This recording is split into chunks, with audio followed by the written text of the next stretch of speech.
नहीं ले सकी है? देखिए, जब इस तरह की पिचेस होती हैं, जब बैटिंग फ्रेंडली हों, उसके ऊपर रन्स बनते हैं, और दूसरी टीम के पास भी चांसेस होते हैं कि वो चेस डाउन कर सकें। जो कंडीशंस हैं उनका ज़्यादा फ़र्क नहीं पड़ रहा है। टाइम्स होता है कि पहली इनिंग और दूसरी इनिंग में एडवांटेज या डिसएडवांटेज होता है, तो वो ज़्यादा नज़र नहीं आ रहा। जो पहला ओपनिंग मैच था उसमें थोड़ा सा प्रॉब्लम आई थी, ड्यू पड़ी थी। उसके बाद तो ये 20 ओवर्स एक ही तरह की कंडीशंस हैं, रन्स बन रहे हैं। अगर आप 200 के करीब भी रन्स कर देते हैं तो दूसरी टीम जो है चैलेंज करती है और करीब जाती है। कादर आगे भाई जिस तरह हमने देखा अनफॉर्चुनेटली फकर हारिस लोग इंजरी का शिकार हुए। हारिस जब आ रहा था अपनी फॉर्म में दोबारा उसकी फॉर्म को पा सकी दिखाई दे कि उसने उस मैच में बड़ी उम्दा बॉलिंग की, लेकिन हारिस का कितना समझ रहे हैं कि नुकसान होगा लाहौर कलंदर्स को, खासतौर पर पाकिस्तान में? देखिए, हारिस जैसे बॉलर जो हैं वो बहुत कम देखने को मिलते हैं। बड़ी बड़ी देर बाद ऐसे बॉलर्स आते हैं, तो डेफिनेटली हारिस एक पिलर है लाहौर कलंदर के लिए और इवन के पाकिस्तान के लिए, जिस तरह उसने पिछले 2-3 साल से परफॉर्मेंसेस दी हैं। तो it's a big loss for a short period of time, 4 to 6 weeks he'll come and he'll come back very strongly. Shakeel आगे भाई लाहौर कलंदर्स के प्लेयर्स जैसे डेविड पीसी भी इंजर्ड हो गए हैं, एक मैच के लिए अवेलेबल नहीं, तो आप समझते हैं कि जो प्लेयर्स की इंजरीज हुई हैं वो लाहौर के लिए अनफॉर्चुनेट थी? डेफिनेटली जब आपके जो मेन प्लेयर्स होते हैं, एक भी प्लेयर आपका कम हो जाए तो आपका कॉम्बिनेशन जो है वो उसमें प्रॉब्लम्स आती हैं। तो जब आपके 2-3 मेन प्लेयर्स अवेलेबल ना हो तो डेफिनेटली आपको फिर एक्स्ट्रा बर्डन पड़ता है प्लेयर्स के ऊपर और एक्स्ट्रा एफर्ट करनी पड़ती है। उस्मान आकिब भाई ये बताएं कि फैंस से हमारी जब बात हुई तो वो बड़े मायूस हुए हैं और कह रहे हैं कि लाहौर अभी तक कोई मैच नहीं जीता।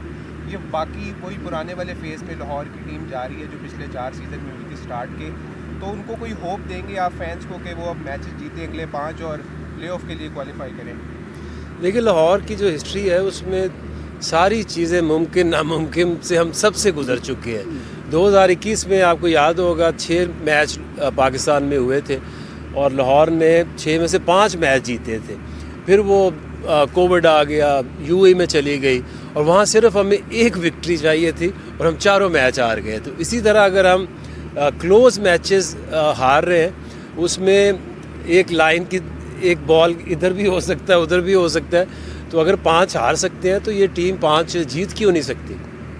जी भाई एक मिनट आइए। भाई पिछले 2 मैचेस में देखा सिकंदर रजा को जो है वो चांस नहीं मिला, काफ़ी बातें हो रही है कि सिकंदर रजा को सही यूटिलाइज नहीं किया, तो क्या आपके प्लानिंग क्या थी या सिचुएशन के हिसाब से सिकंदर रजा को नीचे रखा? देखिए, अगर आप देखें तो ये थ्रू आउट 60-70 बाउंड्री जो रखी जा रही है, तो उसमें अगर आप राइट लेफ़्ट का यूज़ नहीं करेंगे तो आप कहीं ना कहीं फंस जाते हैं। सो आई थिंक कि हमारी कोशिश यही थी कि राइट लेफ़्ट कॉम्बिनेशन बनाया जाए ताकि जो बॉलर्स हैं उनके लिए एक तरफ पैक करके एक तरफ बॉलिंग ना वो शुरू कर दें। तो ये एक आपकी प्लानिंग होती है, वो एट टाइम्स आपके हक में चली जाती है, एट टाइम्स नहीं जाती। जी भाई अच्छा भाई पिछले 2 सीज़न में लाहौर कलंदर के पास बेहतरीन बॉलर्स और दूसरे जो फ्रेंचाइजीज थी वो ये बॉलर लेना भी चाहते, लेकिन वो जो नहीं ले सके, मतलब हारिस, शाहीन, जमान और राशिद खान, ये 3 बॉलर तो हैं लेकिन एक नहीं है। समझते हैं कि उसके ना होने की वजह से लाहौर कलंदर की परफॉर्मेंस जो है वो नहीं हो? देखिए, राशिद को तो मेरा नहीं ख्याल कोई बंदा रिप्लेस कर सकता है, जिस क्लास का वो प्लेयर है। आई थिंक कोई भी टीम दुनिया की उसे मिस करेगी, हमने भी उसे मिस किया, बट जो रिसोर्सेज हमारे पास थे अगर आप उनको कंपेयर करें दूसरी टीमों से तो हमारी बॉलिंग जो फिर भी सबसे अच्छी थी। बट एट टाइम्स आपके जो क्लोज मैचेस आपकी फेवर में नहीं जाते तो इसका मतलब ये नहीं है कि आपकी टीम जो है वो वीक है। जी चिराग अच्छा कि भाई ये बताइए कि मुसलसल हमने ये पहली बार नहीं है कि लाहौर ऐसी सिचुएशन में आया, हमने कई बार पिछले 8 सीज़न में देखा है कि लाहौर ऐसी सिचुएशन में रहा है, लेकिन उसके अंदर ये था कि लाहौर कभी भी इस तरह से दलदल में जिसमें फंसा हुआ है कभी बाहर नहीं निकल पाया।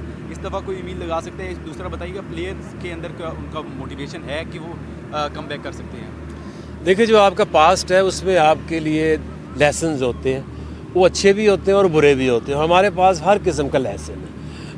जिस तरह से इतने सालों बाद बैक टू बैक कोई टीम नहीं जीती, तो ये सब प्लेयर्स को पता है कि वो कितने कैपेबल हैं और जो हमारा इन्वायरमेंट है वो ऐसा नहीं है कि 2 मिनट में मायूस हो जाए और 2 मिनट में एक्साइटेड हो जाए। इट्स अ प्रोसेस, उसको फॉलो करेंगे और मुझे बड़ी उम्मीद है कि जो आइंदा मैचेस हैं, या तो हो ना कि आप टॉप 60 रन से या 6 विकेटों से हार रहे हैं, it's just a matter of 1 over और 1 ball. So I am very hopeful will come back very strongly. Last question from this side. Aqib भाई, फ़खर दमान जो सीनियर प्लेयर हैं लाहौर के उनके ना फॉर्म में होने की वजह से भी कलंदर को मुश्किल आती है. डेफिनेटली फ़खर जिस क्लास का बैट्समैन है हमारे साथ, उसका ये 8वां सीज़न है.